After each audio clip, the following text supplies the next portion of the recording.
नमस्कार। और शुरू करने से पहले एक ज़रूरी बात। यहाँ जो भी हम बात कर रहे हैं वो हमारी अपनी समझ और राय है। किसी भी कानूनी मामले या अपनी खास स्थिति के लिए प्लीज़ एक क्वालिफाइड वकील से सलाह ज़रूर लें। द पीपल्स टैक में आपका स्वागत है। सोचिए ज़रा, सोमवार की सुबह एक इम्पॉर्टेंट प्रोजेक्ट की डेडलाइन है और आपका एक मेन टीम मेंबर गायब।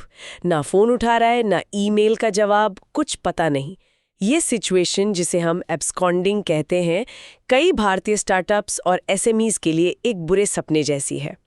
आज हम इसी मुश्किल मुद्दे पर थोड़ी गहराई से बात करेंगे कि भाई, जब कोई एम्प्लॉय बिना बताए नौकरी छोड़ जाए तो क्या होता है, इसके क्या असर होते हैं और इससे निपटने के क्या तरीके हैं, खासकर जो जानकारी हमें मिली है उसके आधार पर। बिल्कुल। देखिए, एब्सकॉन्डिंग का सीधा मतलब है जब कोई कर्मचारी अपने कॉन्ट्रैक्ट का नोटिस पीरियड पूरा किए बिना और बिना किसी जानकारी के बस काम पर आना बंद कर दे।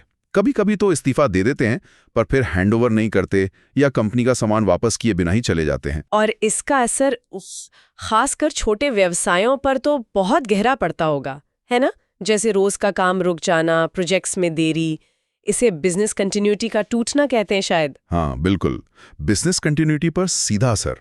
यही नहीं, कंपनी की जो कॉन्फिडेंशियल जानकारी है उसके गलत इस्तेमाल का खतरा भी बढ़ जाता है। और अक्सर फिर वो पैसों का हिसाब किताब, जैसे फाइनल सैलरी या लैपटॉप, फोन जैसी चीजों को लेकर मतलब कानूनी पछड़े शुरू हो जाते हैं। तो अगर ऐसा हो जाए तो कंपनी के पास क्या रास्ते हैं?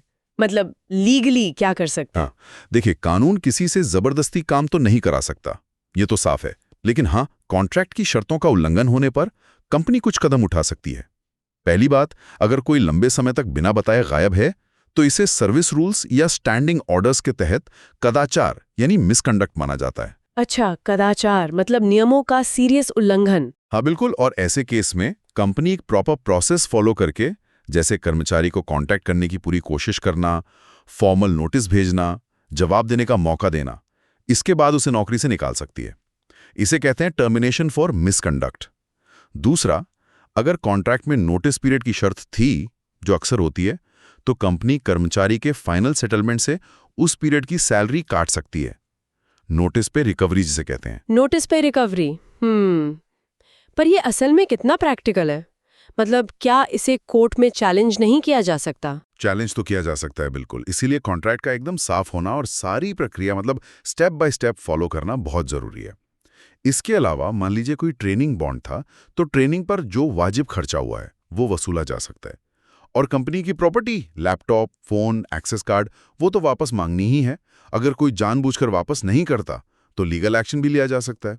हाँ, रिलीविंग लेटर रोका जा सकता है, पर यह ध्यान रखना होगा कि पीएफ, ईएसआई जैसे जो कानूनी ड्यूज हैं और सर्विस सर्टिफिकेट वो मांगने पर देना ही पड़ता है।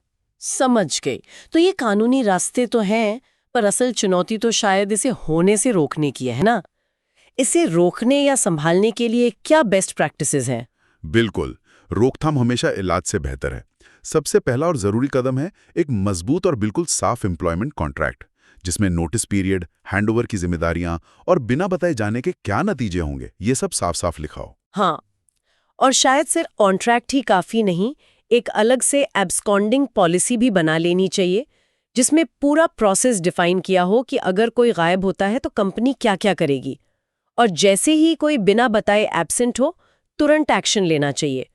फोन, ईमेल, रजिस्टर्ड पोस्ट, हर तरह से संपर्क करने की कोशिश करनी चाहिए। और इन सब का रिकॉर्ड रखना बहुत इंपॉर्टेंट है। सही कहा, रिकॉर्ड रखना बहुत जरूरी है। इसके साथ ही जब कोई ज्वाइन करता है, उसी टाइम मतलब ऑनबोर्डिंग में ही कंपनी की एग्जिट प्रक्रिया अच्छे से समझा देनी चाहिए, ताकि उन्हें पता हो कि अगर छोड़ना भी है तो उसका सही तरीका क्या है। शायद इससे वो बिना बताए जाने से थोड़ा हिचकिचाएं। कंपनी की प्रॉपर्टी का ठीक से हिसाब रखना और किसी के जाने पर तुरंत सिस्टम एक्सेस बंद करना भी बहुत जरूरी है। और एक और बात जो अक्सर शायद नज़रअंदाज हो जाती है, बैकअप प्लानिंग और क्रॉस ट्रेनिंग।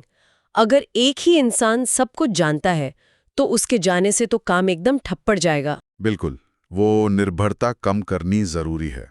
और मान लीजिए कोई चला ही गया, तो फिर डॉक्यूमेंटेशन मतलब कागजी कार्रवाई सबसे अहम है।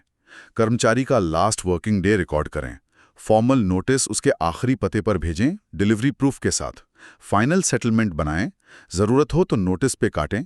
और सारे कानूनी बकाया जैसे पीएफ, ग्रेच्युइटी वो टाइम पर दें। ये सारे रिकॉर्ड्स कई साल तक संभाल कर रखने चाहिए। अच्छा, पर क्या कंपनियां, खासकर एसएमईज, वाकई में लीगल एक्शन लेती हैं ऐसे मामलों में, कोर्ट कचहरी तक जाती हैं? देखिए, ज्यादातर एसएमईज कोशिश करते हैं कि मामला अंदर ही सुलझ जाए, क्योंकि कानूनी कार्रवाई महंगी भी है और इसमें समय भी बहुत लगता है। लेकिन हाँ, अगर कंपनी की कोई कीमती चीज या पैसा फंसा हो, या कोई महंगा बॉन्ड टूटा हो, या डेटा चोरी जैसा कोई सीरियस मामला हो, तब सिविल मुकदमा या आर्बिट्रेशन जैसे ऑप्शन पर विचार किया जा सकता है। बहुत सीरियस मामलों में क्रिमिनल कंप्लेंट भी हो सकती है। तो कुल मिलाकर इस मुश्किल सिचुएशन से निपटने के लिए साफ पॉलिसीज, तुरंत एक्शन, पक्का डॉक्यूमेंटेशन और कानूनों का पालन, ये सब बहुत जरूरी हैं। एक प्रोएक्टिव एचआर मैनेजमेंट इसमें काफी मदद कर सकता है। बिल्कुल। और अंत में श्रोताओं के लिए बस एक सवाल छोड़ना चाहूंगा, इस पर सोचिएगा जरूर। क्या एक ज्यादा सपोर्टिव, एक मानवीय एग्जिट प्रोसेस बनाने से, भले ही कर्मचारी किसी भी तरह से जा रहा हो, क्या इससे लंबी अवधि में कंपनी की इमेज और कल्चर को फायदा हो सकता है? हो सकता है शुरू में मुश्किल लगे, पर क्या ये एक बेहतर वर्कप्लेस बनाने का तरीका हो सकता है? यह शो www.foffr.co द्वारा प्रायोजित है। ट्रांसफॉर्मिंग एचआर फ्रॉम चोर टू चार्म। सुनने के लिए धन्यवाद।